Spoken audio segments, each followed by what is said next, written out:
სამეგრელოს ძლიერმა წვიმამ პანკისის ხეობის რამდენიმე სოფელი დააზარალა. სანიაღვრე არხებმა უხვი ნალექი ვერ გაატარა, რამაც როგორც საცხოვრებელი სახლების ეზოები, ისე საკარმიდამო ნაკვეთები დატბორა. სოფელ შუა ხალაწანში ხიდია დაზიანებული, ამ დროისთვის ხეობაში აღარ წვიმს და შესაბამისად მდინარეებში წყლის დონემ იკლო. დასახლებულ პუნქტებში დატბორვის განმეორების საფრთხე ამ დროისთვის აღარ არსებობს. ესეთი ადიდებული წყალი არც გვინახია, просто ეზოში შემოგვივარდა წყალი, დაზიანებით არაფერი არ დაუზიანებია, მაგრამ შესასვლელი ხიდი დაგვიზიანა. ერთი ისეთ უბედური ხვაური იყო, ადიდებული სახლებში შევიდა წყალი. ჩვენი რავის დახმარებით აი ეს ბოგირი რო გააკეთოთ.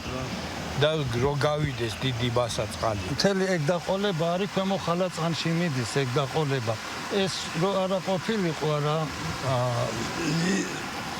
თელ ქვემო ხალაწანს აიღებ და წუხელ. ძალიან ძლიერი წვიმა წამოვიდა, ძალიან ის არის გრძელი ხევია და ზემოდან დიდდება ეს წყალი და ყოველთვის პრობლემა არის აი ეს ხიდი.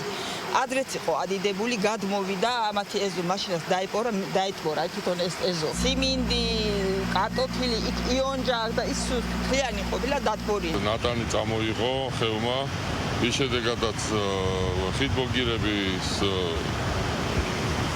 ხიდბოგირები გაიჭედა, აღარ ატარებდა წყლის ნაკადს, გადმოვიდა გზაზე და მოსახლეობას დაეტბორა ეზოები.